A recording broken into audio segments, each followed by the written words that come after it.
Matapos masangkot sa isang malamig na pusong mafia boss, nagpa siya si Robel Suarez na oras na para tumakbo. Hindi niya alam, dinadala niya ang magiging tagapagmana ng kanyang buong empire. Hahanapin pa kaya niya, o mananatili siyang magtatago magpakailanman? 2 linggo ko nang pinaplano itong pagtakas, masyado pang maaga. Hindi ko binalak na umalis dito sa lalong madaling panahon. Wala akong choice, ito ay buhay o kamatayan at syempre, gusto kong mabuhay. Umalis si Carter sa penthouse 30 minutes ago, na nagbibigay sa akin ng oras para umalis dito. Ang kaisa-isang problema, ang kanyang mga tauhan, sila ay nasa ilalim ng mahigpit na utos na panatilihin ako. Wala sa kanila ang yumuko sa aking mga palusot, sila ay tapat at halos hindi ako kilala. 2 buwan na ang nakalipas simula noong gabing iyon, at hindi na ako lumalabas mula noon. Flashback, halos alas 12 na ng gabi, naglalakad ako sa may pantalan para magpalipas oras. Alam kong hindi ako makakauwi, sa totoo lang, wala akong mapupuntahan. Lumilikha ng malalaking anino ang maliliwanag na ilaw sa pagitan ng mga hanay ng napakalaking kargamento.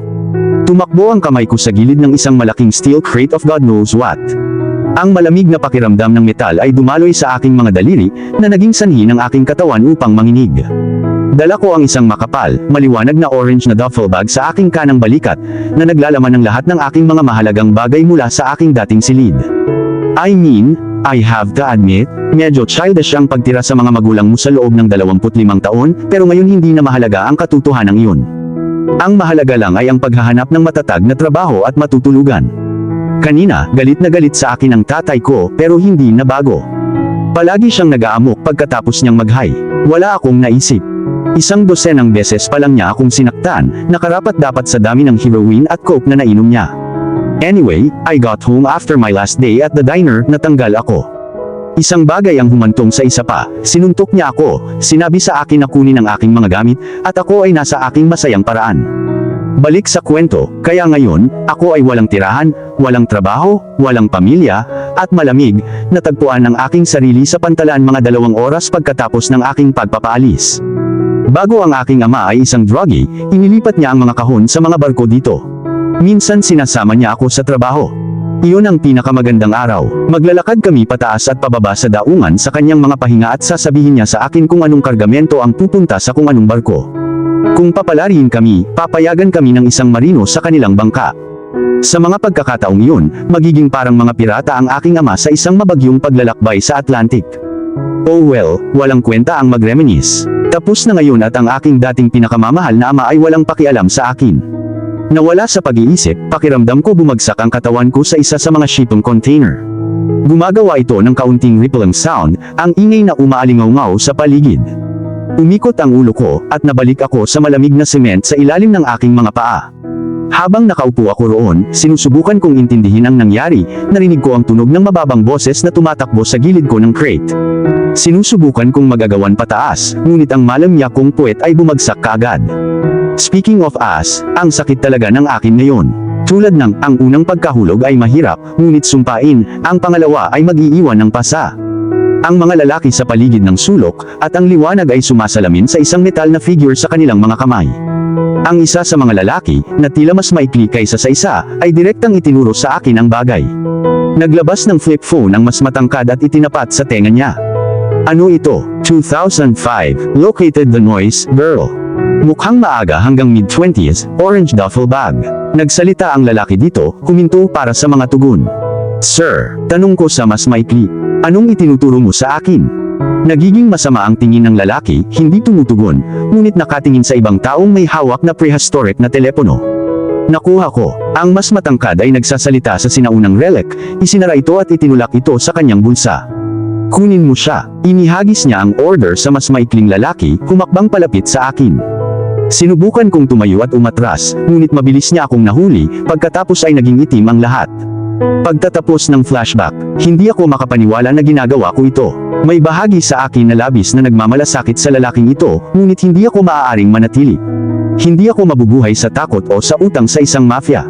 Tsaka wala namang pakialam sa akin si Carter. Siya mismo ang nagsabi sa akin. Ang pananatili dito at umaasa ay kalokohan lang. Naglalakad ako papunta sa pinto ng elevator na nasa kabilang side ng penthouse. Nakatayo roon ang isa sa mga tauhan ni Carter, binigyan ako ng kakaiba, ngunit mahigpit na titig habang papalapit ako sa kanya. Kasing tangkad ko siya, maitim ang buhok, at maitim ang kulay ng balat. Siya ay malinaw na malaki, ang kanyang mga kalamnan ay nakabalangkas sa kanyang itim, masikip na shirt. "Anong kailangan mo, miss?" tanong niya habang nakatitig sa akin palagi. Naghulog ako ng baso sa kusina, at kailangan ko ng tulong sa pagpulot nito. Pagsisinungaling ko, itinago ang aking mga kamay sa likod ko. Hindi niya alam, may hawak akong metal na vase. Tumango lang ang lalaki, nagsimulang magtungo sa kusina. Habang nilalagpasan niya ako, kinuha ko ang vase at hinampas ko siya sa ulo. Ginagamit ko ang lahat ng lakas na mayroon ako. Ang vase ay pumutok sa kanyang ulo, na nagpapadala sa kanya ngayon ay malata ang katawan sa tile na may isang kalabog. Saglit akong humanga sa trabaho ko bago sumakay sa elevator. Alam kong may mga lalaki sa baba, pero may plano ako. Bumukas ang pinto at dalawang lalaki, na itinayo tulad ng nauna, ang nagbigay ng marahas na tingin. Lumabas ako ng elevator at humarap sa kanila. "Okay Robin, ngayon, oras na para kumilos." Ako ay tumingin sa kanila frantically, dramatically yelling out, "To do quit." Yung lalaki, yung guard. Nasaktan. Umiiyak ako. Humingi ako ng tulong para linisin ang natapon kong baso, pero natapilok siya sa tubig, at ngayon ay wala na siyang malay at duguan. Nagsisimula akong umiyak, na puno ng luha ang aking mukha. Pinindot ng mga lalaki ang buzzer ng elevator, isa sa kanila ang naglabas ng telepono. Nagsisimula akong sumunod sa likod, ngunit teka, tinutulak sila papasok habang nagsasara ang mga pinto. Nakikita ko saglit ang mga mukha nilang nagpanik, na sumugod sa susunod. Tumakbo ako palabas sa mga kalye, pumara ng taxi na may ilang dolyar na nakita ko sa paligid ng penthouse. Pinagmamasdan ko ang lungsod na nagsisimulang maglaho, lumiliko sa kanayunan. Ang araw ay papalubog na, at ang lungsod ay magiging mas malayo at mas malayo. Naramdaman ko ang pagtulo ng luha sa pisngi ko. Bakit ako umiyak? Bakit parang nagigilty ako sa pag-iwan ng lalaking walang pakialam sa akin? Flashback. Bumangon siya mula sa kama, itinaas ang kanyang pantalon at hindi tumitingin sa akin. Nakahiga ako sa mga kumot, natulala pa rin sa ginawa namin. "Get up." Tumahol siya kaya medyo napatalon ako. Ako ay nalilito ng hindi makapaniwala. Just moments ago he was making love to me. Ginawa ko ang sinabi niya, binalot ang maluwag na sapin sa katawan ko, patuloy siyang nanlilisik habang ginagawa ko iyon, at pumunta ako sa gilid niya ng kama. Naglahad siya ng kamay, baka sa mukha niya ang galit. "Don't, just go, this was a mistake, at hindi na mauulit." Malamig niyang ungol. Pakiramdam ko ay uminit ang mukha ko at nangingilid ang mga luha ko. Oh, napatitig ako sa kanya, ang emosyon ko'y hirap ng pigilan. Tumawa siya, umiling-iling. "Akala mo may pakialam ako?" Isang malakas na tawa ang pinakawalan niya. "You mean nothing to me. Pumunta ka na sa kwarto mo, ayoko nang makita ka ulit dito." End of flashback. Sa kabilang banda, si Carter. Alam kong masyado akong harsh kay Robel, sana bawiin ko. Nitong mga nakaraang araw na hindi ko siya nakakausap ay sobrang impyerno. Wala ako sa aking sarili, at ito ay mapanganib. Hindi ko hahayaang maging kahinaan ko siya. Mahina na ang negosyo ko para sa buwang ito. Maaaring masira ng isa pang hit ang lahat ng pinaghirapan kong itayo. It's just her scent, her body, her voice. May hawak siya sa akin na hindi ginagawa ng iba. Sa paningin ko, isa siyang diyosa, perpekto siya. Aaminin ko, siya ang pinakamagandang sex na naranasan ko. Minahal ko ang bawat sandali nito. Ang gabing iyon ay hindi lamang isang buti na tawag na ginagawa ko tuwing gabi o dalawa. Ang gabing iyon ay may ibig sabihin at iyon ay nakakatakot sa akin. Nang bumangon ako at sinira ang kanyang inosenteng puso, sobrang kilabot ang aking naramdaman. Sa lahat ng pagpatay at pagpapahirap na ginawa ko, hindi pa ako nakaramdam ng kasing sama, o higit pa sa asno kaysa sa ginawa ko doon.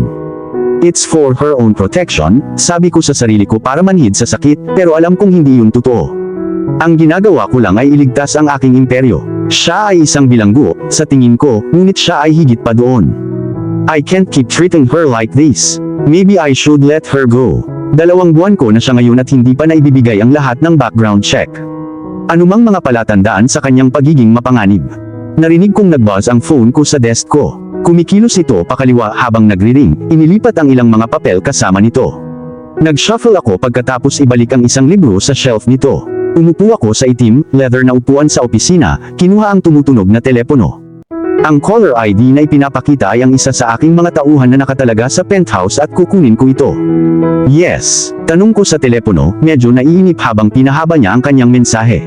"Sir, may problema po kami," ang sabi sa akin ng lalaking si Hans. Well, ano ito? May kung anong inis ang bumabalot sa tono ko. Nakatakas siya, nagsasalita siya, at rinig ko ang pag-aalala sa boses niya. Nakatakas. Anong ibig mong sabihin nakatakas? Ungol ko, inihagis ang mga papel sa desk ko. Paano niya nalampasan kayong mga tanga? She tricked us, boss. Pinatumba niya si Caleb sa taas, tapos bumaba siya, niloko kami sa elevator at tumakbo. Paliwanag ni Hans, at bumibigat ang hininga ko sa galit. Kayong lahat, fired.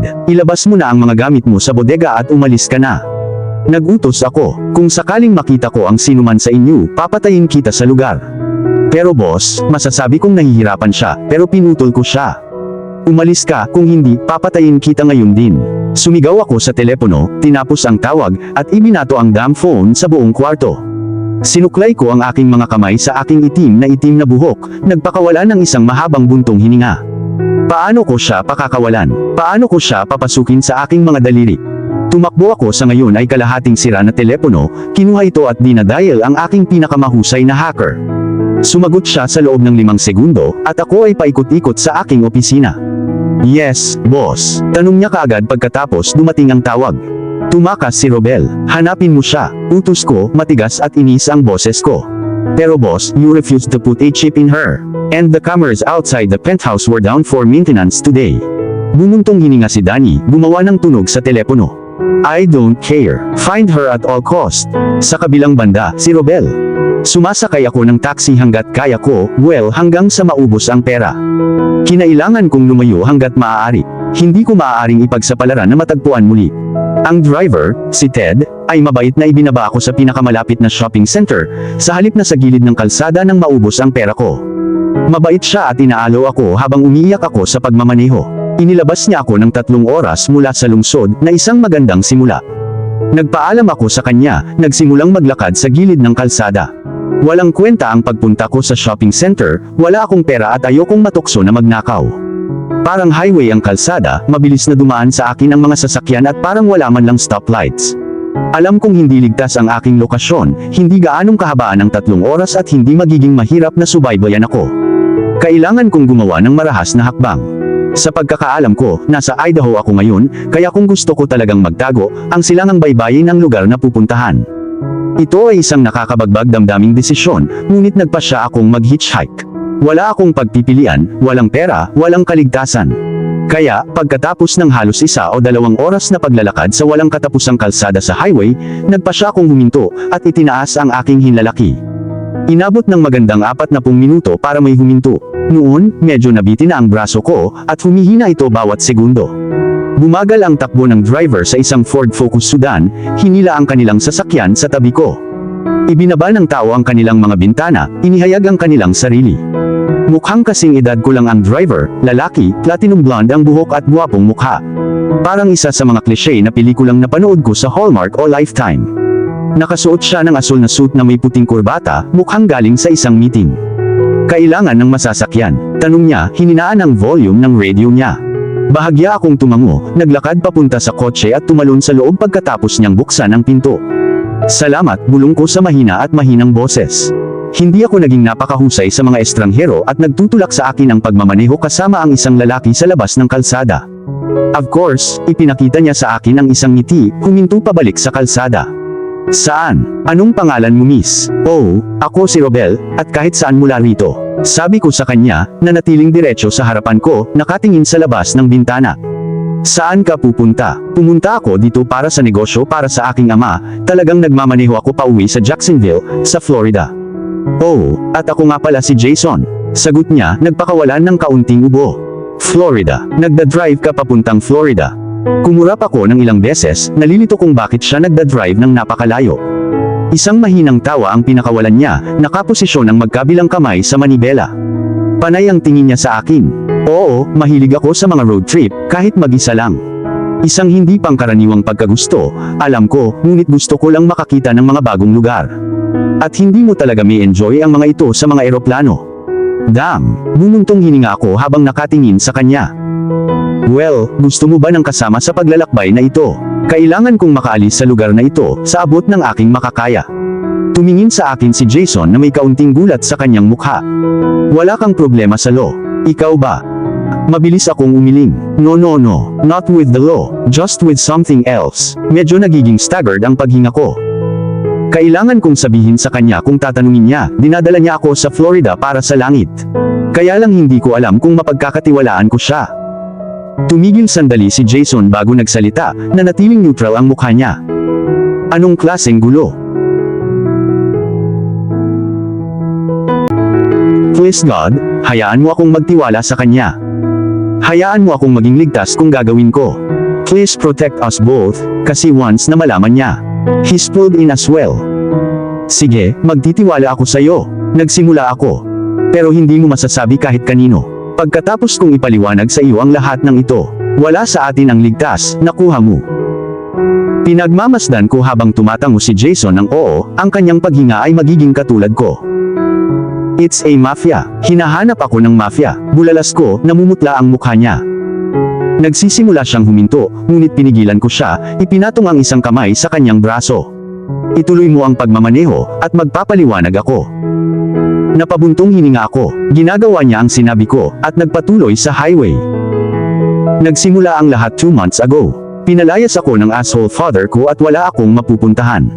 Nagsisimula akong muli, pinananatiling sinanay ang aking mga mata sa daan. Napadpad ako sa mga pantalan sa kabilang bahagi ng bayan. Ito ay parang isang ligtas na lugar para sa akin, napakaraming mga alaala ang naganap doon. Ngunit masyado akong nahuli sa aking mga iniisip, at tumakbo ako sa isa sa mga cargo crates. Medyo kumalma siya, nanatiling nakatingin din sa daan. 2 lalaki ang nakahuli sa akin, inakusahan ako ng spy at dinala ako sa opisinang ito. Doon, nakilala ko si Carter, ang boss. Itinago niya ako sa kanyang penthouse apartment sa loob ng 2 buwan, hanggang sa nakatakas ako, well, ngayon. Naramdaman kong bumaba ang mukha ko. I was stupid and naive. I actually fell for him, we had sex, and then he broke my heart. He took my purity and kicked me out of his room. I started to cry softly, pumapasok sa utak ko ang mga salita niya. Tapos, tumakbo ako, gumawa ako ng isang plano, at ginawa ko ito. At salamat sa Diyos ito ay gumana. Nabihag ako sa loob ng 2 buwan ng aking buhay at, sa isang punto, naisip kong manatili. Ipinatong ni Jason ang kanyang kamay sa aking balikat, binigyan ako ng tingin ng awa. I'll bring you with me, Robel. I'll make sure he never find you there, okay? Sabi niya at tumango naman ako. Pagdating natin sa Florida, papalitan mo ang iyong pangalan, magpapakulay ng iyong buhok at kukuha ng mga kontak na may kulay. You can stay with me until we're sure you're hidden. Nagsalita siya at kinuha ang phone sa bulsa. Talaga, tutulungan mo ako. Nagsisimula ng lumuwa ang mga mata ko sa kanyang kabaitan. At kung ano ang ginagawa mo? I'm calling my father. I'm going to tell him of our plan. I'll be using company money for the legal name and identity change. Paliwanag niya kaya medyo nag-alala ako. Ayokong may ibang masangkot sa gulo na ito. Pero, ayokong may humihila ng iba. Ayokong may nakikitang nasasaktan ng dahil sa akin. Lumunok ako, hinihimas ang mga bilog sa sarili kong kamay para mapanatiling kalmado ang sarili ko. Don't worry, Robel, walang kinalaman ang mafia na iyon sa pamilya ko. Tiniyak niya sa akin, nagsimulang magsalita sa telepono. Ang pag-uusap ay nagpapatuloy sa loob ng 30 minuto habang ipinapahayag ni Jason ang aking kwento sa kanyang ama. Pakiramdam ko ay nanlalambot ang aking katawan dahil sa pagod, ang aking mga mata ay unti-unting nahuhulog sa isang walang tunog na antok. Mula noong gabing iyon, ilang araw na ang nakakaraan, wala akong tulog kahit isang kindat. Sa bawat pagpikit ko ay nakikita ko si Carter na nagsuot ng pantalon at tinutuya ako.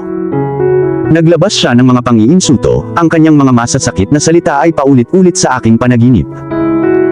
Ngunit ngayon, sa kotse na may ganap na estranghero, sa isang paglalakbay sa kalsada sa buong bansa, pakiramdam ko ay ligtas ako. Hindi dumating ang mga bangungot na iyon nang pumikit ako sa pagkakataong ito. Makalipas ang ilang oras, naramdaman kong bumalik ako sa ulirat. Madilim ang kalangitan at ang mga vibrations ng sasakyan ay pumipintig sa aking mga binti. Namulat ako sa aking paligid, saglit na iniisip na panaginip lang ang lahat. Umikot ang ulo ko sa driver, at nandoon si Jason, tinapik ang isang beat gamit ang kanyang mga kamay sa manibela. Napansin niya ang mga galaw ko kaya napatingin siya sa akin. Oh, gising ka na pala, sabi niya sa mababa at tuyo na tono. Parang pagod na pagod siya. Oo, gaano ako katagal nakatulog? Tanong ko, binato ang isa pa sa halo bago pa siya makasagot. At nasaan tayo? Tunog niya, nag-isip sandali. Malapit na tayo sa Wyoming, at matagal ka nang nakatulog. I'd say 5 to 6 hours. Oh, tumango ako, nakatingin sa langit ng gabi. I'm having a jet pick us up when we get to Wyoming. As much as I love being on the road, we need to get the legal things in place. Paalam niya sa akin, nakatutok sa daan. Pumayag ang daddy ko sa plano, pero siya ay walang gustong gawin dito. Ang pera ng kumpanya ay kukunin lang sa sweldo ko para sa buwang ito. Binigyan niya ako ng pagtaas para mas mabilis at legal ang paggamit ng pera, hindi nagtatapos sa isang kaso ng pandaraya. Kumurap ako ng ilang beses sa bagong impormasyon, napakaraming dapat tanggapin. Sasakay ako sa isang jet, tutulungan ba talaga nila ako? Maraming kailangang ay proseso, alam ko, ngunit ipinapangako ko sa iyo na pananatilihin ka naming ligtas. Pagkatapos ng iyong clearance para sa identity change, tutulungan kitang makahanap ng isang affordable apartment and a good, low-key job that won't draw you any attention. Sinabi niya sa akin ang tungkol sa plano, at ang aking damdamin ay sumisipa. Pakiramdam ko ako ang pinakamaswerteng tao sa mundo na nakabangga ng lalaking ito. Nagsisimula akong umiyak ng mahina, na puno ng luha ang aking mukha. Napansin ni Jason ang katayuan ko at huminto siya sa gilid ng highway. Pinayagan niya akong yakapin siya, at binasa ko ang balikat niya ng luha ko. Salamat, paulit-ulit kong bulong. Pagdating namin sa Florida, hinihila na ako ni Jason papunta sa opisina niya para makapagsimula na kami sa mga legal na bagay. Kumuha siya ng abogado na naghihintay sa amin. Ang pagpupulong ay tumagal ng halos 2 oras at, sa oras na iyon, bumuo kami ng isang buong bagong pagkakakilanlan. Ang pangalan ko ngayon ay Bianca Robel Miller mula sa Williston, North Dakota. Doon ko itinago ang pangalan ko, ang mami ko ang nakaisip nito, kaya hindi ko gustong bitawan ito. Pinagsama-sama namin ang isang buong bagong tao. Binago nila ang kulay ng buhok ko, binigyan ako ng mga kontak para sa kulay ng mata at sinabi sa akin ang pinaka-nakakatakot na balita na naisip ko. After ng pagkamatay ng aking ina, nahulog ako sa matinding depresyon. Pagkatapos ng 1 taon at kalahati, sinimulan kong makita muli ang liwanag ng mundo. At bilang aking huling pagluluksa, pinatato ko ang pangalan ng aking ina sa aking kaliwang balikat. Pinapayapa ako nito sa kanyang pagpanaw. Pero ngayon, sinabi nila sa akin na kailangan ko itong palitan. I took a few moments to myself, ginamit ang banyo para umiyak. I have been such an emotional wreck since that night. He made me believe that he truly cared for me. Dapat ay mas alam ko pa kaysa sa magtiwala sa isang fucking mobster. Flashback, dumampi ang labi niya sa labi ko, ang lakas niyang magaspang pero madamdamin. Ramdam ko ang mga spark na dumadaloy sa aking mga ugat habang hinahalikan niya ako. Napakahirap umatras, para itong laro ng tug of war. Hinila ako ng puso ko, pero tinulak ako palabas ng utak ko. Nakapulupot ang mga braso niya sa bewang ko, hinila ako palapit sa kanya. Magkadikit ang aming mga dibdib nang hawakan niya ako, hindi naghiwalay ang aming mga labi kahit sandali. Kumalas siya sa pagkakahawak, nagsimulang sundan ang mga halik niya pababa sa leeg ko. Naramdaman ko kung saan mabubuo ang mga hiki. Ito ay mali. Ito ay napaka mali. Delikado siya. Pinapatay niya ang mga tao gamit ang mga kamay na iyon. Pinaglalaroan niya ng mga labi ang mga babae. Nilagay ko ang mga kamay ko sa dibdib niya, na paatras siya. Bahagya siyang tumutol sa aking mga kilos, ngunit binibigyan ako ng tingin ng pagkalito. Hindi lang ako isang laruan na pwede mong gamitin kung kailan mo gusto. You cannot keep kissing me to shot me. Sinamaan ko siya ng tingin, may pagkaseryoso ang tono ko. I can sure damn try. Ipinagkibit balikat niya ang galit ko, binigyan ako ng masasamang ngiti, bago ako hinila muli. Nakalapat na naman ang bibig niya sa bibig ko, this time, mas demanding. Mas mabilis ang paglipat niya sa leeg ko sa pagkakataong ito, at sinubukan kong itago ang sarili ko. Ang mga halik na ito ay tumagal ng parang walang hanggan, ibinigay ng aking katawan sa kanya. Then, my brain kicked in. I can't believe na hinayaan ko siyang halikan ulit ako. Ang tanga Robel, bobo.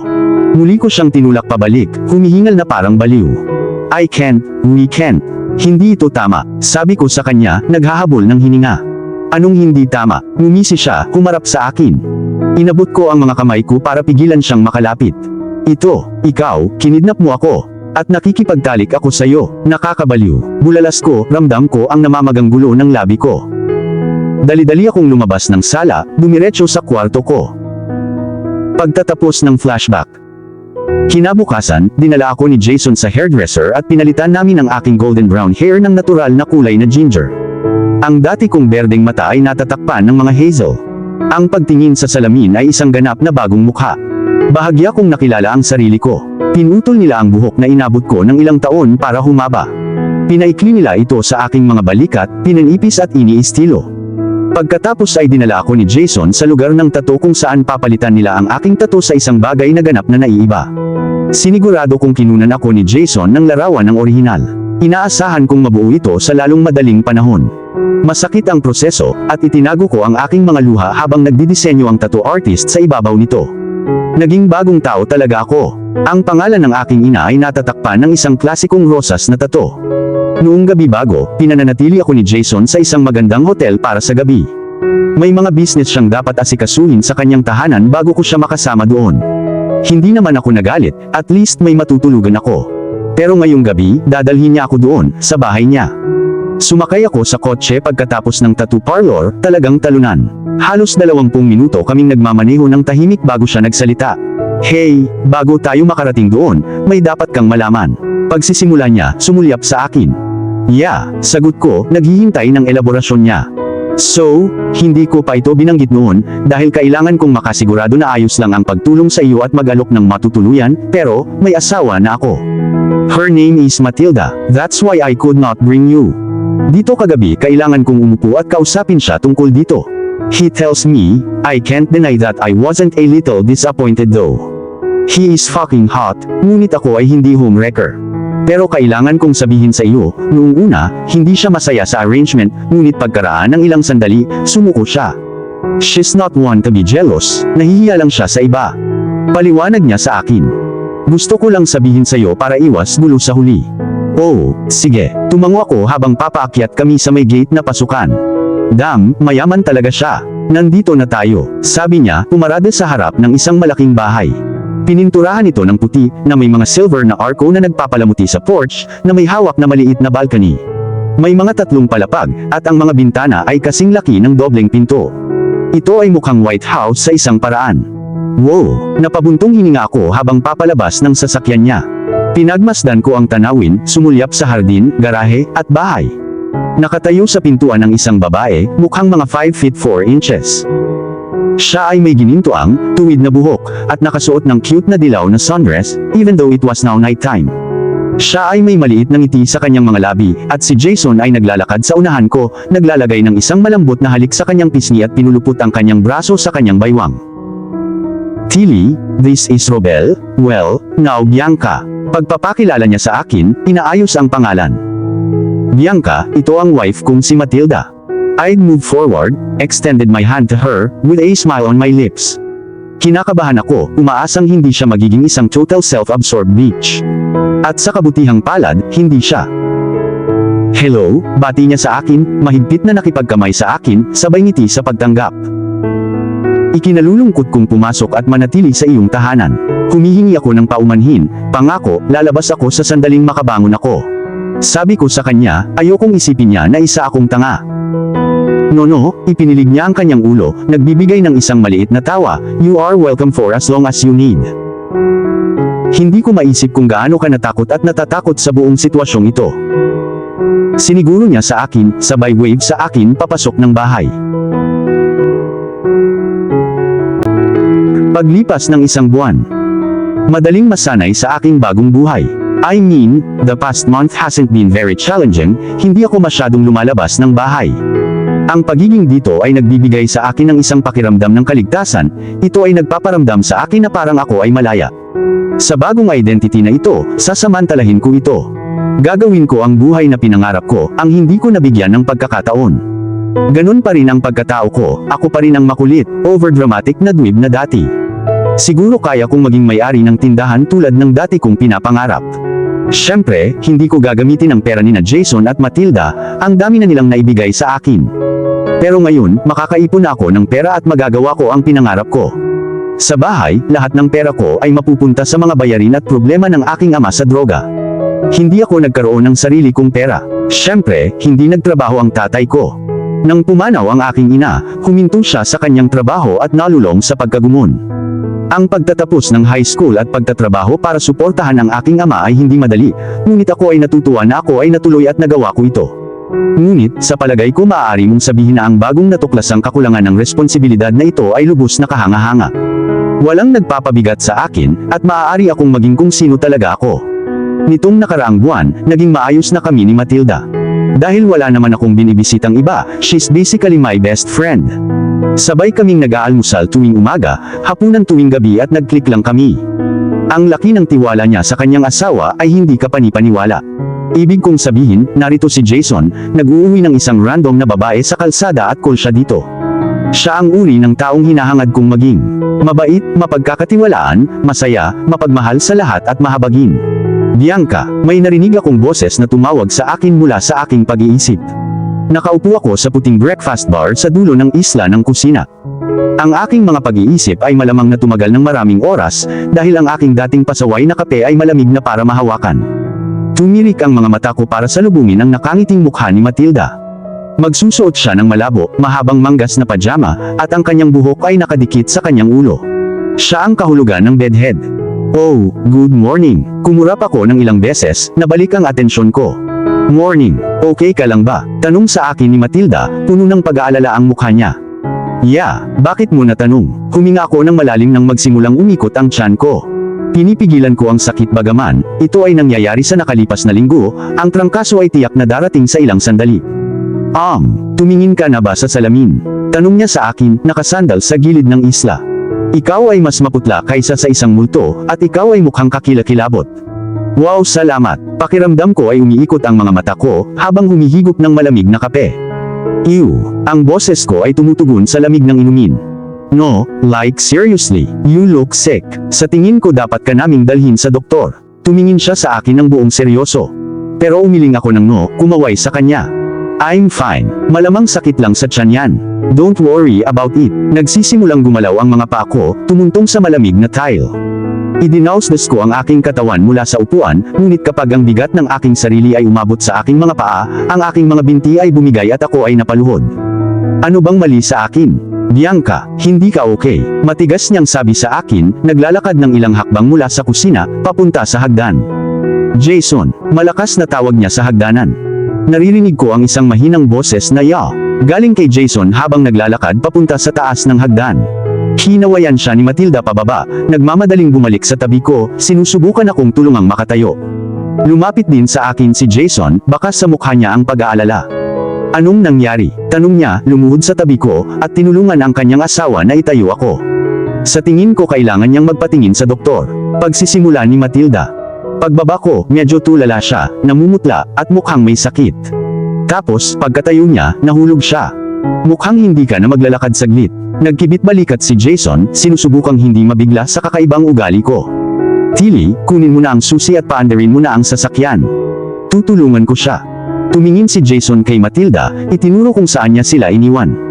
Nagmamadali siyang pumunta sa harap ng bahay, at titingnan ako ni Jason. Mind if I carry you out? I don't want you to hurt yourself anymore. Humihingi siya ng pahintulot ko, hawak niya ako habang nakasandal ako sa isla. Mabilis akong tumango, pagod na ang mga paa ko sa pagtayo ng ganito katagal. Lumingon siya sa gilid niya, binuhat ako ng bridal style, at dahan-dahang naglakad palabas ng bahay. Siya ay napakaingat, natatakot na ako ay masaktan sa proseso. Binuhat niya ako papunta sa kotse, pinasakay niya ako dito na para akong isang maliit na bata. Kukunin niya ako, kahit ilang beses kung itinaboy ang kamay niya, sinasabing, kaya ko ang sarili ko. Talon siya sa passenger seat, dahil si Matilda ay nasa driver's na. Hindi kami nagmamadali, kaya si Matilda ay nagmaneho na parang normal na tao. Nakakabaliw talaga kapag nakilala mo siya. Nakarating kami sa ospital mga kalahating oras pagkatapos ng aming pag-alis sa bahay. Ayoko talaga dito. Ang mga ospital at mga doktor ang aking kalaban. Sila ang pumatay sa aking ina, at hinding-hindi ko ito makakalimutan. Ang tanging dinadala ng mga lugar na ito ay kamatayan. Dinala ako ni Jason sa waiting room, habang kinukuha ni Matilda ang mga papers na kailangan naming punan para sa pagbisita. Pinaupo niya ako sa isa sa mga upuan, at inilabas niya ang aking bagong social security number at ID. Forgot to give this to you, sabi niya sa akin, sabay abot ng 2 card. Nakuha ko sila sa mail mga 1 linggo na ang nakalipas. Kinuha ko sila, nilagay sa kandungan ko at tumango. Kahit sino at lahat ay makikita sa mukha ko na ayaw kong nandito. Hindi nagtagal, bumalik si Matilda na may dalang clipboard, panulat, at ilang papel. Inabot niya ang mga ito sa akin, umupo sa tabi ng asawa niya. Inabot ako ng halos 5 minuto at nang matapos ko ito, dinala sila ni Jason sa front desk. Sigurado akong wala lang, bulalas ko, nakatingin sa isang pagod na Matilda. Sana, bumuntong hininga siya, hawak ang isang pares ng naka-cross fingers. Makalipas ang 140 tanong at 2 pagsusuri sa dugo, pumasok ang doktor sa silid ng ospital dala ang aking mga resulta. Mayroon siyang isang stack ng mga papel sa kanyang maliit na clipboard, at halos hindi lahat ay hawak ng clip. Inilibot ko ang paningin ko sa eksena. Feeling ko ang tanga ko pa dito. Walang nangyari sa akin, alam kong sigurado. Ang sakit sa tiyan ay karaniwan, kinasusuklaman ko kung paano sinasayang ni Jason at Matilda ang kanilang pera sa isang bagay na tulad nito. Ibig kong sabihin, kailangan kong aminin na ang aking pagkahulog ay medyo nakakatakot, ngunit ito ay malamang nasanhi ng aking kakulangan sa tulog noong nakaraang linggo o 2. Gumising ako ng madaling araw, hindi pa sumisikat ang araw. Pagkatapos, dali-dali akong pumunta sa banyo, isinuka lahat ng kinain ko kagabi. Pagkatapos ng buong gulo na iyon, hindi ako nakatulog buong gabi. 4 na oras akong natutulog, pero wala akong naisip. Ngumiti sa akin ang doktor, nakaupo sa maliit na mesa sa opisina. Ilalagay niya ang clipboard sa ibabaw nito, iniskan ang mga papel na nakalagay sa itaas. Hindi nawala ang ngiti niya, na nagbigay sa akin ng kaunting ginhawa at inis na nagpunta ako dito para sa wala tulad ng naisip ko. "What is it, Doc?" Tanong ko sa puwang ng katahimikan sa pagitan namin. Tumingala siya mula sa mga papel, nakataas ang isang daliri, senyales na maghintay ako sandali. Kumuha siya ng panulat, pumirma ng isang iilan sa kanila bago iabot sa akin ang clipboard at panulat. "Congratulations, Miss Miller." Ngumisi siya habang iniskan ko ang mga papel na binigay niya. Ang mga unang ilang pahina ay walang kwentang impormasyon, na nagsasabi lang sa akin ng ratio ng mga bagay sa aking dugo, at iba pang random na mga katotohanan. Humigit kumulang 6 na pahina, itinuon ko ang aking mga mata sa aking diagnosis. Ang aking katawan ay napalitan ng pagkalito, ang aking ulo ay umiikot.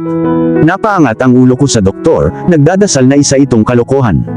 Gayunpaman, nanatiling maliwanag ang kanyang ngiti. Buntis ako. Buntis ako, bulalas ko, puno ng takot ang mukha ko. Hindi ako handa na maging isang ina. Hindi ako handang mag-alaga ng iba. Hell, hindi ko man lang maalagaan ang sarili ko. Nawala ng kulay ang mukha ko. Isa lang ang ibig sabihin nito.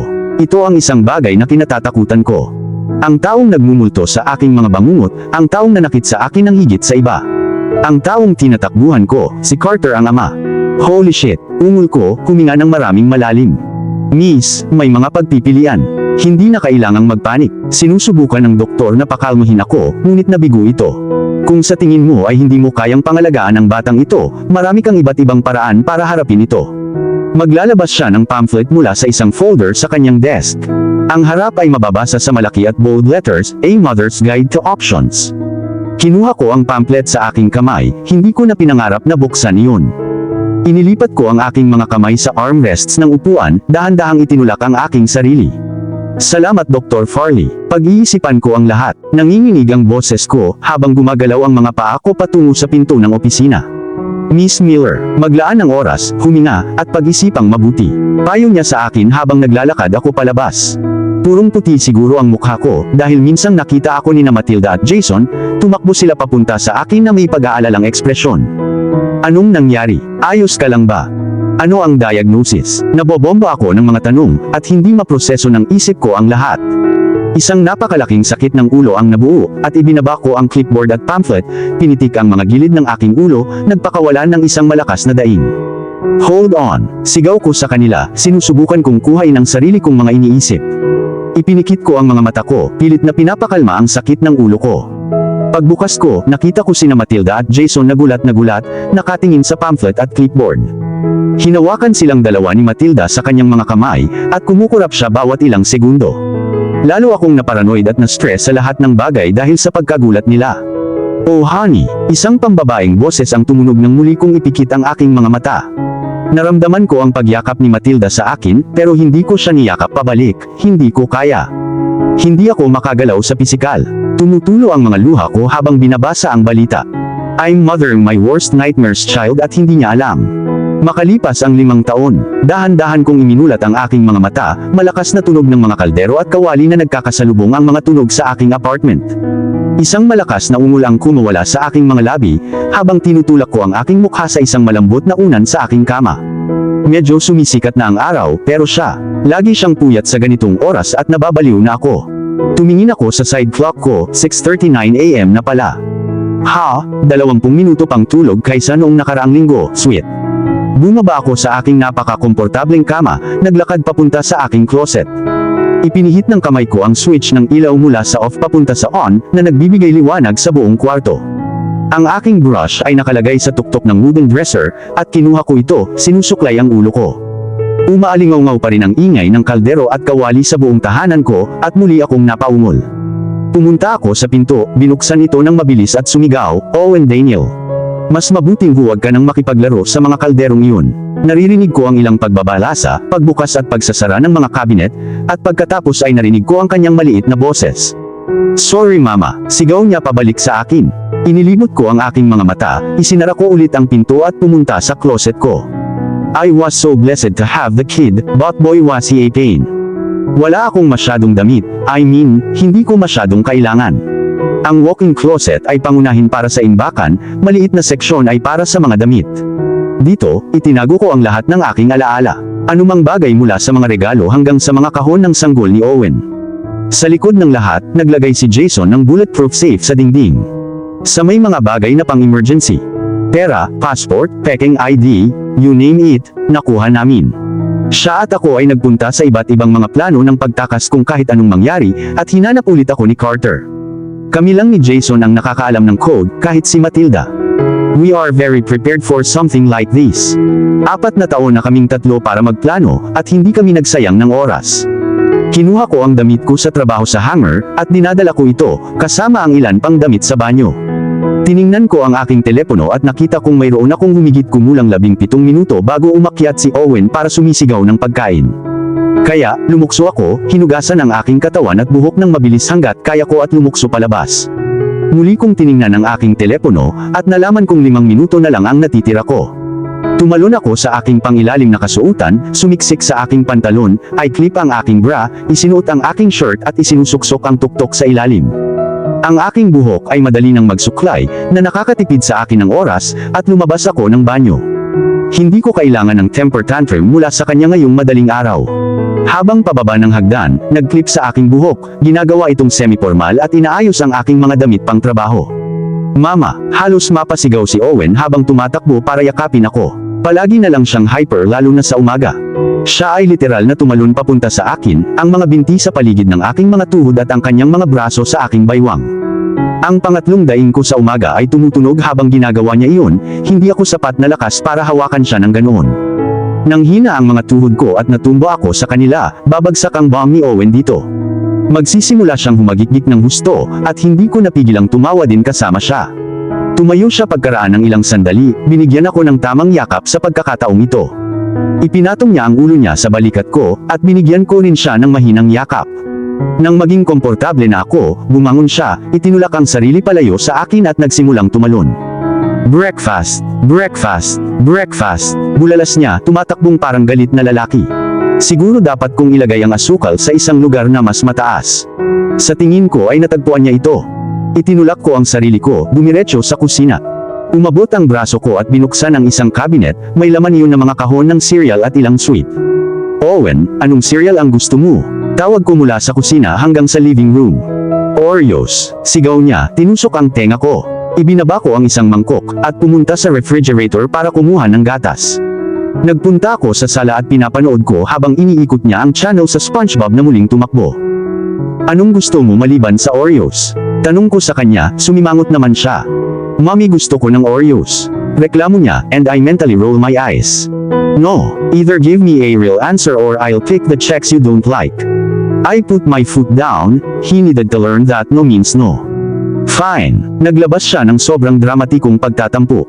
"Fuck, siguradong ako ang batang ito. Gusto ko yung tricks." Pumili siya, at tumango naman ako, bumalik sa kusina. Binuhusan ko siya ng maliit na mangkok, dinala sa mesa. "Owen Daniel, pause your show and come eat quick. I have to get you to Auntie Matilda's." Tawag ko sa kanya, at ginawa niya ang hinihiling ko. Kanina pa siya pinagmamasdan ni Matilda. Ilang buwan matapos ipanganak si Owen Daniel, lumipat ako at nagsimulang magtrabaho. Nakatira ako malapit sa kanya at kay Jason, at pinapanood ni Matilda si Owen habang nagtatrabaho ako. Di nagtagal pagkatapos kong malaman na buntis ako, ginawa rin ni Matilda. Kaya, nagpasya siyang maging isang stay-at-home mom sa loob ng ilang taon. Mayroon siyang maliit na batang lalaki na nagngangalang Ricky, at sila ni Owen ay matalik na magkaibigan. Si Ricky ay wala at nagpunta sa kanyang lola nitong mga nakaraang linggo, kaya nadama ni Owen na nag-iisa siya nang pumunta siya sa bahay ni Matilda. Pupunta ba doon si Ricky? Tanong niya, tumango naman ako. Ngayon, kainin mo na ang pagkain mo. Isang late clock in pa at matatanggal na ako. Bumuntong hininga ako, umupo sa upuan sa tabi niya. Masasabi kong may mahabang araw ang nauna sa akin. Makalipas ang 20 minutong pag-aasaran, at gusto ko nang mapunit ang aking mga tenga, sa wakas ay sumakay na si Owen sa kotse. Nagalit siya sa akin pagkatapos kong sabihin sa kanya na hindi niya madala ang bago niyang truck sa bahay ni na Matilda. Noong nakaraang linggo dinala niya ang kanyang luma, at ninuya ito ng kanilang aso. Sobra ang sama ng loob ni Owen, kaya binilhan ko siya ng bagong truck na may kaunting pera na natitira sa pagbabayad ng bill. Matapos lumipat at umalis sa kanilang tahanan, hindi ko na tinanggap ang kanilang pera sa aking bulsa. Mahigpit ang mga bagay sa apartment, ngunit ang pagsuporta sa aking anak na mag-isa ay responsibilidad ko. Isa akong ina, hindi charity case. Tsaka disente naman ang sahod ko, nagagawa nito ang mga gastusin. Gamit ang pera, nababayaran ko ang mga bayarin, nakabili ng pagkain kada linggo, kahit na magbayad para sa maliliit na bagay tulad ng truck ni Owen. Ang trabaho ko ay isang babaeng punong abala sa isang maliit na kainan malapit sa amin. Ito ay maliit, cute, at may temang 60s. Ibig kong sabihin, ang pagbibihis ng costume ay hindi kailangan, ngunit ang interior ay kahawig nito.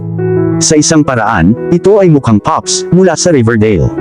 Ngunit dito, ang lahat ay mas maliwanag at makulay, sa halip na ang madilim na aura sa palabas. Kapag tumaas ng kaunti ang sweldo ko kaysa karaniwan, dadalhin ko si Owen doon at kukuha ng hapunan. Ang mga empleyado ay nakakakuha ng 50% na diskwento sa deal, kaya ginagamit ko iyon kapag posible. Ang pagmamaneho ay nakakainis, si Owen ay nagkakagulo at umiiyak sa buong oras, walang sandali na hindi siya gumagawa ng ingay. Dapat niyang makuha ito sa kanyang ama na demonyo. Hindi naman ako ganito sa edad niya. Natapos ang kanyang little feat pagkatapos ng banta kong kunin ang kanyang mga laruan sa buong araw, at kahit noon pa man, namumugto siya, namumula ang mga mata at may galit na tingin. Maya-maya pa ay nakarating na kami sa bahay, at agad siyang pumasok sa loob nang walang paalam sa akin. Medyo masakit sa part ko, pero malalampasan niya. Tumanggi akong maging isa sa mga sunod-sunuran ng mga magulang na nagbibigay sa kanilang mga anak ng anumang kinakailangan upang matigil sila. Mas gugustuhin ko pang makinig sa pagiyak at pag-ungol niya tungkol sa galit sa akin ng ilang oras pagkatapos gawin iyon. Mabilis na gumana ang sasakyan, isa pang late clock in at garantisadong walang trabaho. Salamat na lang at nasa gilid ko ang mga stoplights ngayon, berde ang bawat isa sa kanila, at binigyan ako ng 2 minutong pahinga sa pagdating. Naging maayos ang araw ng trabaho, ang aking manager ay nasa aking puwit buong araw, tinitiyak na ginagawa ko ang aking trabaho. Naghahanap siya ng dahilan para tanggalin ako. Ibig kong sabihin, hindi niya talaga ako nagustuhan, at kailangan niya ng malamang dahilan para wakasan ako, kaya tinitingnan niya ang bawat maliit na bagay na ginawa ko. Ang restaurant ay may policy para sa mga empleyado na pag nakakuha sila ng 5 late na araw, then the worker is fired. Kaya lang, inaabangan niya ang huling araw na iyon para paalisin ako. Palagi akong nagsusumikap kahit na, maliban sa mga huling araw, walang dahilan para tanggalin ako. Lahat ng kailangang gawin, na bukod sa aking trabaho, ay palaging ginagawa. Nakakuha ako ng mga disenteng tip ngayon, ang mga nakaraang araw ay ganap na basura. Kahapon lang, 10 sa mga customer ko ang wala talagang tip. Personal kong iniisip na ang pera ay ninakaw, marahil ito ay ang drug-addicted bossboy na nagtatrabaho sa aking mga talahanayan, ngunit walang patunay, at ito ay bastos na ipagpalagay ang isang bagay na iyon ng malakas. Bianca, may tawag sa'yo, tumatawag sa akin ang manager kong si Cara habang binibilang ko ang mga kinita ko. Ang diner ay isa sa mga mababang budget na lugar na maagang nagsara, kaya ang mga oras ko ay natapos ang pagsasara ng shift sa halos lahat ng araw. Ang huling customer ay umalis halos 20 minuto ang nakalipas, lahat ng aking mga karagdagang bagay na may kaugnayan sa trabaho ay natapos. Coming, sabi ko pabalik, tumungo sa mainit na kusina. Ang mga bossboy ay malinaw na nagsimula sa huling dishwasher run ng gabi, kaya napuno ng singaw ang hangin na parang fog. Nakatayo si Cara sa tabi ng wall phone, naiinip na tinatapik ang kanyang paa. Bakas sa mukha niya ang inis, as usual. Nang malapit na ako, itinulak niya ang telepono sa aking mga kamay, at mabilis na naglakad palayo. Hello, Bianca speaking. Tumunog ang boses ko sa telepono. Hininaan ko ang boses ko, ayokong marinig ng iba ang usapan ko. Nagkaproblema ang ibang waitress sa paggawa niyan. Those eavesdropping little witches. Hello. Muling lumakas ang pagkaladkad ng boses ko, sinusubukan kong malaman kung naririnig nila ako o hindi. Robel, masungit na boses nang tumatawag sa aking tenga. Nagsisimula akong manginig, bumibilis ang puso ko, tumibok ng 100 milya bawat minuto. Sino ito? Paano nila ako nahanap? Ako ito, ang ama mo. Tumigil ang puso ko, siya ang huling taong naisip kong marinig. Isang butil ng pawis ang bumagsak mula sa aking noo, at ang aking paa ay nag-aalala sa sahig na tile. Kung siya, isang druggie, ay mahahanap ako. Gayon din ang isang buong fucking mafia. Anong gusto mo? Pera. May mahabang pause pagkatapos noon, nagsimula akong maniwala na umalis na siya. Kumukulo ang dugo ko sa katawan. Anong ginawa niya para mahanap ako? Alam ba niya kung anong panganib ang nasa akin? Hindi. Ang kanyang masungit na boses ay umalangaw sa aking tenga. Ilang taon na kitang hinahanap. Robel, bakit ka umalis? Tanong niya sa akin, humihimas ng maraming beses habang nagsasalita. Bakit ako umalis? Lalong tumaas ang boses ko, naagaw ang atensyon ng ibang mga trabahador sa akin. Nang mapansin ko ito, hininaan ko ang aking tono, muling nagsalita. Hindi ko alam. Pagsisimula ko, bulong, sigaw nitong huling bahagi. Naging high ka at pinalayas mo ako. May isa pang mahabang paghinto, at habang hinihintay ko siyang magsalita muli, naglalakbay ang aking mga mata sa orasan. Shit, malilate na ako para sunduin si Owen. Ay iyon, muling umalangaw ang boses niya, nagsisimula ng umubo ng bagyo. I want to say I am sorry my angel. Ang aking hininga, bilang isang bata, noong nabubuhay pa si Mommy, ang tawag sa akin ng aking ama ay kanyang angel. Nawala na ito sa aking sariling alaala, nakakagulat na naalala pa niya. Naging malinis ako para sa, nagpakawala siya ng isang sintas ng ubo, nag-isip sandali. 3 taon na ngayon, I couldn't say it didn't impress me. When he was on it, it seemed like he'd never stop. I remember when he first started out, getting high off pot. Susubukan kong kunin ang mga drugs at I-flush ang mga ito, ngunit palagi siyang bibili ng marami. Tapos naging coke. Kung may magtangkang tanggalin ito sa aming tahanan, hahampasin ako ng aking ama ng malakas sa mukha at ibabalik sila. Ngayon bagaman, ito ay hindi mahalaga. Ang kanyang problema ay ang pinakamaliit ng aking mga alalahanin. Walang paraan para sabihin kung nagsasabi siya ng totoo o hindi, kaya kinailangan kong tanggapin ang kanyang salita. Oh, that's good. Ang tatay ko ay naglinis ng kanyang lalamunan, nagsimulang magsalita muli. Gusto talaga kitang makita. Gusto kong bumawi sa lahat, pinagaan niya ang kanyang mga salita sa akin. Naririnig ko ang pahiwatig ng sinseridad sa boses niya, pero hindi pa rin natatalo ang tiwala ko. Kailangan ko ng mga sagot. Ang pag-alam kung paano niya ako nahanap ang pangunahing prioridad ko sa ngayon. Maaaring maghintay ang mga plano. Paano mo ako nahanap? My nerve starts to build. Sino ang kausap mo? Isang mahabang katahimikan ang namayani bago siya muling nagsalita. Carter Knight. Halos madulas ang phone sa kamay ko doon. Kailangan kong kunin ang aking anak at tumakbo. Kung ito ay buhay o kamatayan, ang pagpipilian ay tiyak na buhay. Ibinalik ng aking kamay ang telepono sa may hawak, at ang mga paa ko ay tumakbo palabas ng kusina, kinuha ang aking mga gamit, dinayal ko ang numero ni Matilda. Gabi na naman, humugulhol siya sa telepono, na naging sanhi ng nakakakilabot na tunog sa aking tainga. Matilda, nakuha ko ang buong atensyon niya, nagsimulang magsalita ng galit na galit. Keep Owen safe. Nahanap na ako ni Carter. Hindi ko alam kung malapit siya o malayo, pero hindi niya malalaman ang tungkol sa kanya, okay? Wait, ano? Sumigaw siya sa telepono, tinusok ang tenga ko sa lakas niya. Oh my, Bianca, mag-drive ka na lang, magtago ka. Huwag kang lilingon, kahit saglit. Sinasabi niya sa akin, hahanapin ka namin. Pinag-isipan ko ito saglit. Lahat ng gamit ko galing sa trabaho ay nasa akin, at nagmamadali akong lumabas ng pinto na nababaliw si Matilda sa kabilang linya. Please be safe, umiyak siya sa telepono sa pang-10 beses. Matilda, I'll be fine. I prom, pinutol ko ang sarili ko habang nakatitig sa eksenang nasa harapan ko. 10 lalaki, nakasuot ng all black, ay nakatayo sa labas ng restaurant, na itinutok sa akin ang inaakala kong baril. Bumigay ang aking mga braso, pinaalis ang lahat sa aking pagkakahawak at pababa ng ilang hakbang patungo sa kainan. Ang telepono ay mahimalang nananatili sa aking mga kamay, at sa huling sandali ng kamalayan, sinasabi ko, nahanap na nila ako. Sabihin kay Owen na mahal ko siya. Isang lalaki ang humakbang pasulong habang may bumulusok na dart sa aking leeg. Tinanggal niya ang kanyang maskara, inihayag ang kanyang sarili na Carter. Ang pakiramdam ng may isang van na huminto ay gumising sa akin mula sa aking hindi mapakali na pagkakatulog. Ang mga braso at binti ko ay nakatali ng mahigpit para hindi sila malata. Ang aking mga mata ay dahan-dahang bumukas, na nasilayan ang bagong tanawin, ang sahig ng van ay maalikabok, at ang buong paligid ay halos madilim na. Ang tanging pinagmumula ng liwanag ay nagmula sa isang barred window, halos kasing laki ng Hershey bar. Gosh, bakit ko inihambing ang malutong na bintana ng van sa isang masarap na chocolate bar? Ang malakahon na bintana ay lumikha ng isang butil ng liwanag na sumasalamin sa metal ng likod na dingding. Habang pinagmamasdan ko ang eksena, napuno ng gulat ang aking sentido. Hindi nagtagal at napagtanto ko na ang ibig sabihin nito ay hindi ko na makikita ang aking mahal na si Owen. Habang sinusubukang kumawala sa lubid, parang namamanhid ang buong katawan ko. Walang silbi ang magpatuloy, ni hindi ko maisip kung ano ang mangyayari sa akin. Malamang pinaalis ako ni Carter para marahas na pinatay, tulad ng iba pa niyang biktima.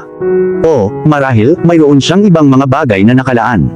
Napabuntong hininga ko, tumulo ang mga luha ko nang marinig ko ang pagsara ng pinto ng sasakyan. Umalangaw mula mismo sa labas ang tunog ng mga paa na naglalakad sa graba. Maririnig sa gilid ng sasakyan ang mahinang bulungan. Tila may dalawang lalaking nakipag-usap habang ang aking katawan ay napilitang humiga dito at hintayin ang aking kapahamakan. Ang mga luha ay hindi mapigilan, bagaman, naisip ko ang aking Owen, Matilda at Jason. Oh, how I'd miss them. Hanggat ligtas si Owen, walang makakasira sa akin. Ano man ang kailangan, hahawakan muli ng aking mga bisig ang aking anak, at sa pagkakataong ito ay para sa kabutihan. Wala nang muling maghihiwalay sa amin.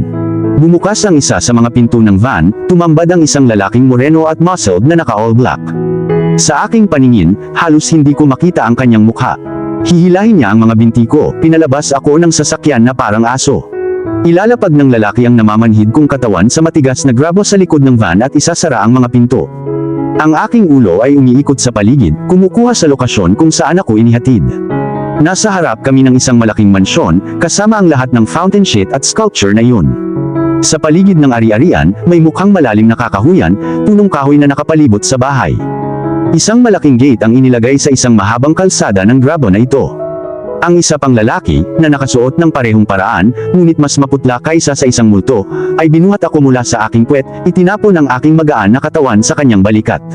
Nagtawanan ang dalawa habang hinayaan kong bumagsak ang tahimik na luha mula sa aking mga mata at papunta sa sando ng lalaki.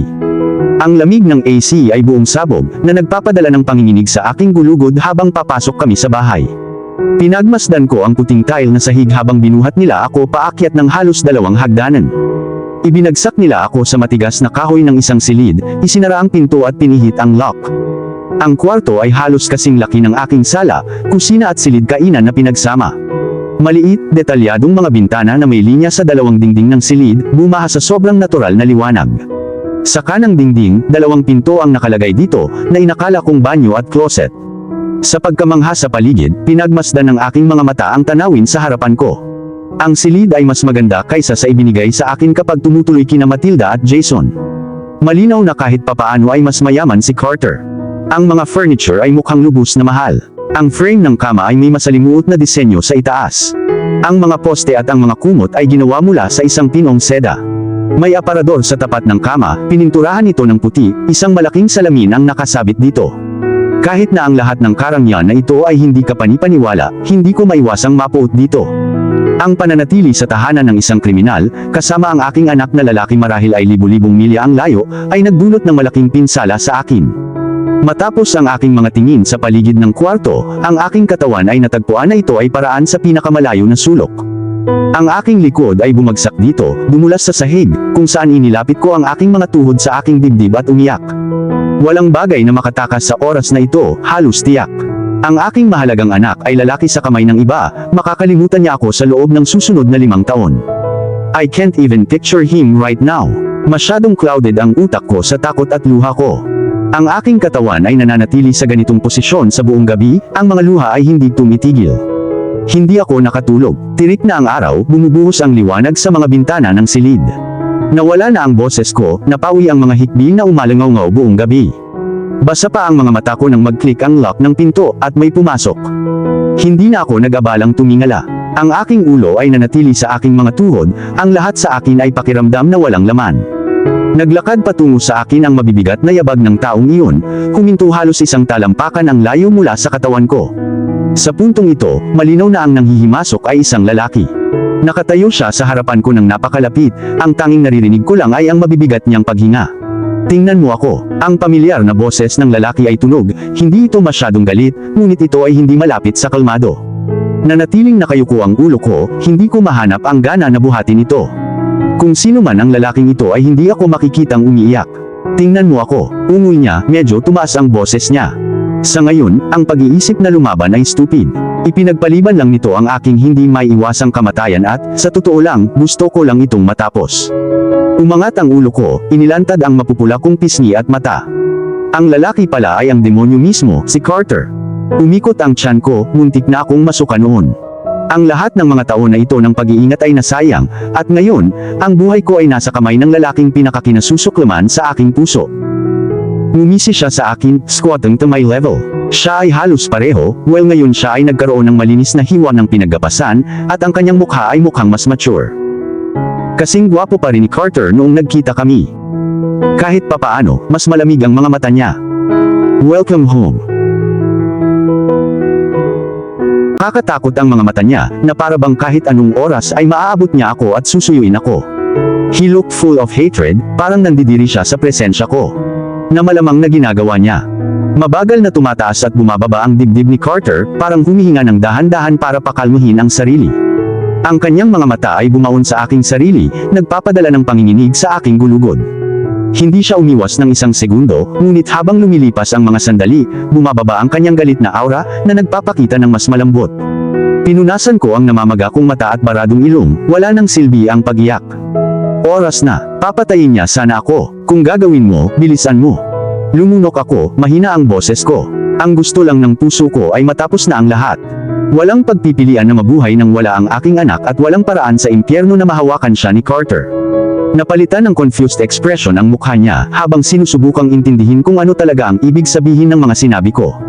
Gawin ang ano? Tanong niya, nananatiling mahina ang boses, puno ng kawalan ng katiyakan. Patayin ka. Nakahinga ko ng maluwag sa sinabi niya na ikinangiti niya. Ah, I see. Sa tingin mo ba, gagawin kong ganoon kadali para sa iyo? Tumawa siya sa mukha ko. No, pagbabayarin kita sa pag-alis mo sa akin. Ang kanyang ngisi ay nagiging malademonyo habang siya ay umaangat sa kanyang mga paa. Bakit? Tanong ko sa kanya, ang boses ko sa itaas ng bulong. Sisigawan ko na sana siya kung hindi napuputol ang lalamunan ko. Bakit ako mahalaga? Basta patayin ako, walang bagay na kailangan mo sa akin. Ang lahat ng gawain ito upang dalhin ako dito ay maliit lamang sa iyo. Ngumisi ang bibig ko. Tatawa ulit si Carter, nanginginig ang malalim na tunog sa kanyang dibdib. Dinala kita dito dahil akin ka. Ang malamig niyang tawa ay mauuwi sa ungol, halos magdilim ang kanyang mga mata sa kanyang sinabi.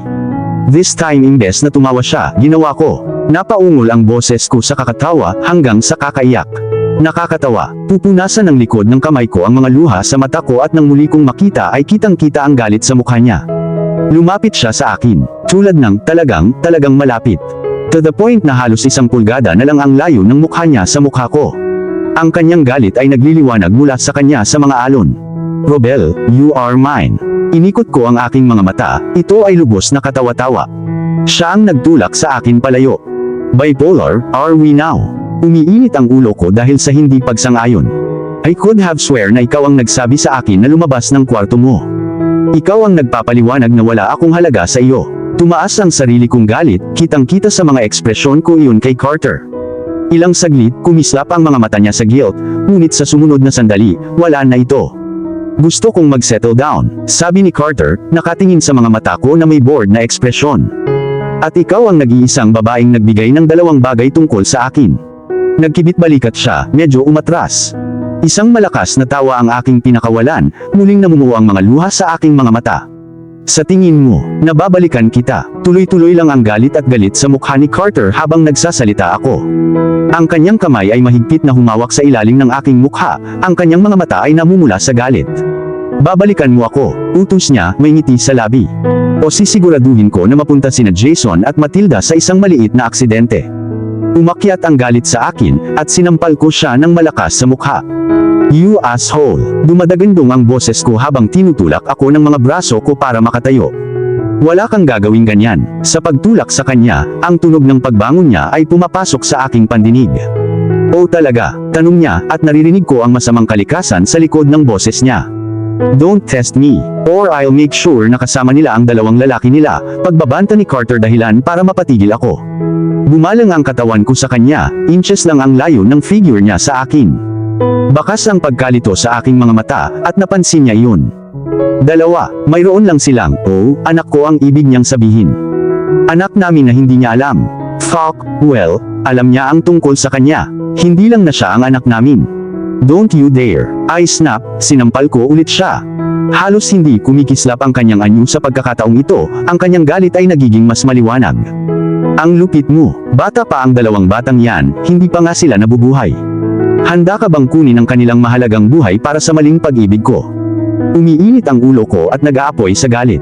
Baka galit siya, pero mas matindi ang nararamdaman ko. Pinagbabantaan niya ang buhay ng baby ko. "Halimaw ka, hinding-hindi na kita babalikan. Mas gugustuhin ko pang mamatay." Ang mga salitang binitiwan ko ay siguradong nabalisa, ang kanyang mukha ay kumikislap sa sakit at pagkakasala. "Maaari mong sabihin iyan ngayon. Pero akin ka na, makikita mo yan sa lalong madaling panahon." Mahinahon siyang nagsasalita, hinahaplos ang pisngi ko. Nanginginig ako, tama yung pakiramdam niya. Pero sobrang mali. Sinaktan niya ako. Ang kanyang mga salita ay sinira ako, at sa lahat ng mga taon na ito ay tumatakbo ako mula sa kanya. Ang aking binti ay bumagsak sa kanyang kalamnan, dahilan upang siya ay sumpain ng ilang mga salita. "Huwag mo akong hawakan." Tumingin ako sa kanya, "Nagkaroon ka ng pagkakataon sa akin at sinayang mo ito, so fuck you." Ang aking boses ay may kamandag, ang kalungkutan ay hindi na humawak sa akin, ito ay galit na ako ay naging isang puppet. "Hindi kita pipigilan." Sarkastikong sagot niya, nanumbalik ang sariling masasamang pag-iisip. Ngumisi si Carter habang humakbang pabalik sa akin. Lalapit ang labi niya sa tenga ko, at bumubulong siya, "At panoorin mo ito ng may mga sumpa, hindi mo alam kung gaano ka kaseksi kapag ginawa mo." Pagkatapos ng mga salitang iyon, nilagpasan niya ako, lumipat sa pintuan. "Oh, 20 minutes na lang handa na ang tanghalian. Huwag kang malilate," tunog ng demanding niyang boses. Sa sinabi nito, lumabas si Carter sa pinto, isinara ito ng mahigpit sa likod niya. Mamumula ang pisngi ko, nakakahiyamang sabihin ang mga sinabi niya tungkol sa pagmumura ko. Hindi ko alam kung ano ang mararamdaman o kung ano ang gagawin.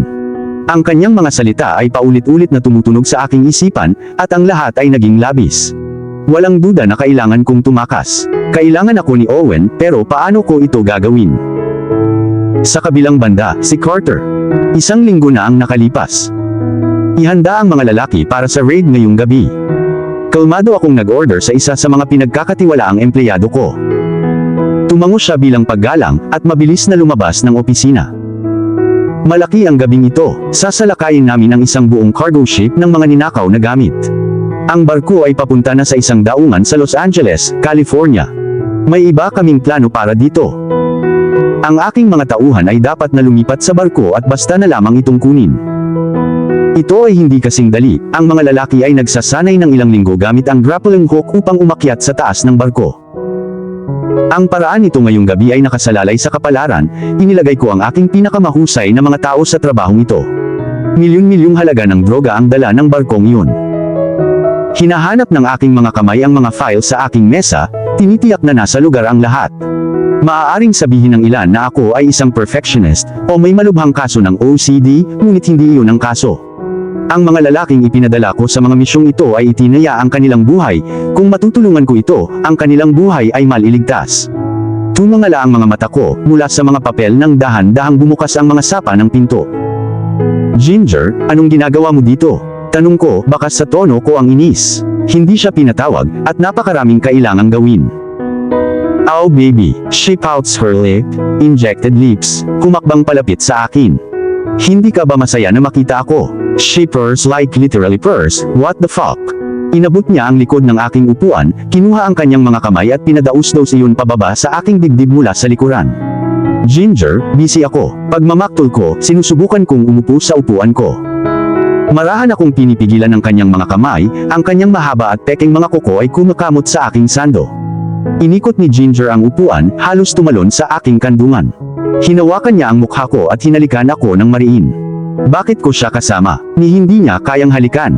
Naramdaman kong bumaon ang ngipin niya sa labi ko, itinulak ko siya ng kaunti, sinalo ang anumang dugo na iginuhit ng daliri ko. What the hell? Ang aking galit ay tumataas, na masakit na parang asong babae. Umalis ka sa kandungan ko, ikaw na lamok. She does as I say, halata ang panghihinayang sa ekspresyon niya. Inayos niya ang kanyang masikip, maikli, slutty na damit, sinusuklay ang kanyang buhok pabalik gamit ang kanyang kamay. Sorry baby, nakakunot ang noo ni Ginger, tila nawawalang tuta. Umalis ka na, sabi ko sa'yo busy ako. Masunit at magaspang ang boses ko. Hindi ko siya pinansin habang naglalakad palabas ng opisina ko. Nananatiling bukas ang pinto habang ang isa pa sa mga tauhan ko, na mukhang galing sa tech branch ko, ay tumulak papasok habang tinutulak siya ni Ginger palabas. Ano, dumura ako, tumingala mula sa aking desk. Agad na namutla ang lalaki, ibinaba ng kaunti ang kanyang Adam's apple bago siya nagsalita. Sir, nahanap na po namin siya, sambit niya, pagod at naninigas ang boses at the same time. Kinuha niya ang isang laptop mula sa kanyang likuran, binuksan ito para ipakita ang ebidensya. Nahanap mo si Robel? Tanong ko nang hindi sigurado. Ito na ang sandaling hinihintay ko. Ang sandali kung saan masisimulan kong magplano kung paano ibabalik sa akin si Robel. Sobrang tagal na niyang nawala. Tumango ang lalaki, naghahanap ng pahintulot na magpaliwanag patungkol sa natuklasan. Oo, pagkatapos ng maraming paghuhukay, nakakita kami ng video recording ng kanyang pagsakay sa isang pribadong eroplano sa Wyoming. Inikot niya ang computer para ipakita sa akin ang video. Pagkatapos, sa impormasyong ito, nasubaybayan namin kung kanino ang eroplano. Anderson and Frank Corp. Ito ay insurance company na itinatag sa Oregon. Ang lalaki ay nagbigay sa akin ng kaunting background na nagpapatuloy habang nagtatype sa kanyang computer. Pagkatapos, ginawa namin ang isa pang lalaki sa video, na nagkataong si Jason Anderson, ang anak ng may-ari ng kumpanya. Lumipad ang flight papuntang Florida at, mula doon, nakita namin ang iba pang impormasyon. Di nagtagal pagkatapos tumakbo, si Jason ay nagtakda kay Robel ng isang bagong pagkakakilanlan. Ngayon ay pumunta siya kay Bianca Miller, mula sa Williston, North Dakota. Ang impormasyong ito ay natagalan bago ko naproseso. Paano niya nakilala si Jason? Paano ito natakpan ng husto? So, nasaan siya ngayon? Tanong ko, nakasandal sa leather chair ko. Jacksonville, Florida, sagot niya sabay sausaw sa ulo. Nagtatrabaho siya bilang hostess sa isang maliit na kainan na tinatawag na Valentina. She was good. She was living life right under our noses. Personally, akala ko ay pupunta siya upang maghanap ng kanlungan sa ilalim ng lupa, ngunit hindi. Namumuhay siya tulad ng isang normal na tao. Paano tayo magiging tanga at hindi natin ito napagtanto? Bakit siya tinulungan ni Anderson? Paano niya siya kilala? Itinaas ng kamay ko ang telepono, at pinindot ko ang numero para sa linya ng aking sekretarya. Ito ay tumatagal ng ilang sandali, ngunit siya ay sumagot, na parang naiinip gaya ng dati. Yes, boss. Iniikot ko ang aking mga mata, malamang mapapaalis siya sa loob ng linggo.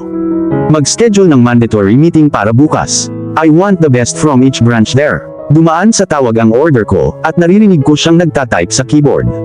Okay boss, the meeting is set for 2:15 tomorrow afternoon. Ipinasa niya sa akin ang impormasyon. Yun lang ba? Halata sa boses niya ang inis, as always. Oo, sagot ko, ngunit kung gusto mong panatilihin ang trabahong ito, I'd suggest losing the attitude. Ibinaba ng kamay ko ang telepono sa mesa, pagkatapos tapusin ang tawag. Maghanda ka, sa loob ng isang linggo, babalik ang Reyna sa ating pagkakahawak. Ang aking mga labi ay naging isang ngisi, na pinalayas ang tech na lalaki sa labas ng silid. Robel, malapit ka nang bumalik sa aking mga bisig. Sa kabilang banda, si Robel. Ngayon, pagkalipas ng 20 minuto, kinailangan kong kaladkarin ang aking sarili palabas ng silid para bumaba sa kusina para mag-lunch. Walang gana na gawin iyon, ngunit ayaw kong ipagsapalaran ang anuman. Si Carter ay maaaring maging lubhang nakakatakot kapag gusto niyang maging, at kapag pinagbantaan niya ang buhay ng aming mga anak, wala akong pagpipilian. Ang kanyang kaligtasan ang aking pangunahing prioridad. Bumaba ako sa 2 hagdanan na nakita ko habang dinadala ako ng mga lalaki sa bago kong kwarto. Nang makarating ang aking katawan sa pangunahing bulwagan ng bahay, isang debate ang nagsimulang tumakbo sa aking isipan, ligtas bang tumakbo? Hindi siguro. Ang pinto ay walang bantay, ngunit sigurado akong mayroong 12-dosenang mga lalaki sa paligid ng ari-arian na may pangalan ko sa kanilang mga bala. Ang plano kong tumakas sa penthouse ay malamang na hindi uubra sa pagkakataong ito, ngayong nakita na nila ang panloloko ko. Nawala ang aking pantasya ng pagtakas, at tumingin sa malaking wall clock sa gitna ng 2 engrandeng hagdan. Halos 5 minuto na akong late. Mabilis akong dinala ng aking mga paa, walang makikitang kusina o silid kainan. Puno ng pawis ang noo ko nang makitang sa wakas ang dining room. Umupo si Carter sa mesa, nakatingin sa buffet ng pagkain sa harap niya. Ang kanyang mga paa ay tumalbog sa kanyang binti, nagsimulang mawala ng pasensya. Habang tumutunog ang mga yabag ko sa malamig na tile, lumingon sa akin ang ulo ni Carter, nababalot ng inis ang mga katangian ng kanyang pinait na mukha. Late ka, malamig at bored ang boses niya. Hindi mahanap ang dining room. Nagkibit balikat ako. Ang isang mapa ay makakatulong. Mas lalong lumilitaw ang matigas niyang titig sa akin. Nako, hindi siya marunong magbiro. Enough with the sarcasm, grab some food and sit down. Gumagalaw ang kanyang kamay sa pagkain, at ang kanyang mga salita ay parang isang utos. Umupo ako sa ilang upuan mula kay Carter, hindi man lang ginalaw ang pagkain. Hindi ako gutom, parang mapurol at hindi interesado ang boses ko. Sa totoo lang nagugutom na ako, pero hindi na kailangang malaman ni Carter yun. Pabilis ng pabilis ang pagtapik ng paa niya, medyo nanginginig ang mesa, madaling makita kung gaano siya asar. Umalangaw-ngaw sa buong kwarto ang tunog ng upuan niya na dumudulas sa sahig na gawa sa kahoy nang lumipat si Carter sa upuan sa tabi ko. Agad siyang nagsimulang magsandok ng pagkain, inilagay ito sa aking plato. Ang tugon ko, "Come on, boy, we are hopping to the next chair over." Isang inis na buntong hininga ang pinakawalan ni Carter, lumipat sa katabing upuan sa tabi ko. Kaya, pumunta ako sa kabilang upuan sa tapat niya. Ang inis niya ay napalitan ng lubos na pagkadismaya habang pilit siyang tumabi sa akin. Pero sa pagkakataong ito, habang nagsisimula na akong lumipat sa susunod na upuan, hinawakan ng mahigpit ni Carter ang braso ko para pigilan ako sa paggalaw. Hinawakan niya ang braso ko, niluwagan muli ang pagkakahawak niya, sinusubukang hindi ako saktan. Kung gaano ka-considerate, bumausdes ang plato sa mesa sa harap ko. "Eat damn food." "No." "Yes." Inabot ni Carter ang tinidor para kunin ko. "No." "Yes." "No." "Yes." "No." "No." "Yes." Sumimangot ako, siniko siya at ang mga laro niyang pambata. "Shit." Ang aking boses ay mahinang umungol, hinihimas ang tinidor mula sa kanyang kamay at bahagyang kinagat ang lahat. Puno ng satisfaction at cockiness ang mukha ni Carter, nakita niya kung paano niya ako pinakain. "Tapusin mo na ang plato, Robel." Kinakausap niya ako na para akong bata. Ayaw ni Mrs. Harper na masayang ang pagkain niya. "Sino si Mrs. Harper?" Tanong ko, ganap na nalilito. "She's my private chef. She worked for 3 hours preparing this meal. So you better eat up." Paliwanag niya, binitawan ang braso ko, at nagsimulang magsandok ng sarili niyang plato ng pagkain. Hindi may kakaila ang sarap ng pagkain inilagay sa harapan ko. Hindi pa ako nakakaranas ng ganito kasarap na fried chicken at mashed potato sa aking malungkot na buhay. Bawat kagat ay tumutulo ang aking bibig, kailangan kong takpan ang mga halinghing na kumawala sa aking mga labi. Nagulat ako nang medyo napatawa si Carter sa reaksyon ko sa pagkain. "It's good." Tanong niya sa akin, tinatapos ang biskwit niya. Wala akong nagawa kundi ang tumango, na muling tumawa mula sa kanya. Bago natin malaman ito, nakakakuha ako ng mga segundo. Nang matapos ang tanghalian, at naayos na ang lahat, kinaladkad ako ni Carter sa kanyang opisina para makipag-usap sa negosyo. Umupo siya sa isang malaking leather desk chair, diretsyong nakatingin sa labas ng pelikula. Alam mo, ang lahat ay tulad ng, umikot ang upuan at ipinakita ang amo, "Tumawag ka." Ngumisi siya, "Pull out the gun and bang the dude is dead." Anyway, nahanap ng ibaba ko ang pinakamalapit na upuan sa desk sa tapat. It felt like a job interview, well one that if you mess up in, you are damned to death. Habang naglalakbay ang aking mga mata sa silid, lumilitaw ang tema. Itim at puti na may kaunting kayumanggi. Ito ay kamukha lamang ng natitirang bahagi ng bahay, ngunit ang silid na ito ay mas maliit lamang at tila mas pinalamutian kaysa sa iba pang mga silid. Nanatiling neutral ang tingin ko, habang hinahanap ni Carter ang kanyang mga file at papel kung ano ang hinahanap niya. Damn, hindi organized ang lalaking ito. Kinuha niya ang isang folder, hawak ito ng may tagumpay, at bumaba muli sa desk para buksan ito. Tumingin sa akin si Carter, kumikinang ang mga mata niya. Walang sinasabi kung ito ay isang magandang bagay o hindi. Kailangan nating pumili ng date. My face morphs into the most confused one I can manage, para, ano? Ang kanyang mukha ay nananatiling pareho, mahigpit at propesyonal, kasama ang kanyang boses, ngunit iba ang sinasabi ng kanyang mga mata, pag-asa. Wedding natin. At dito na po, nagtatapos ang part 5 ng ating kwento. Sabay-sabay po nating abangan ang susunod na kabanata. Maraming salamat po. God bless and stay safe.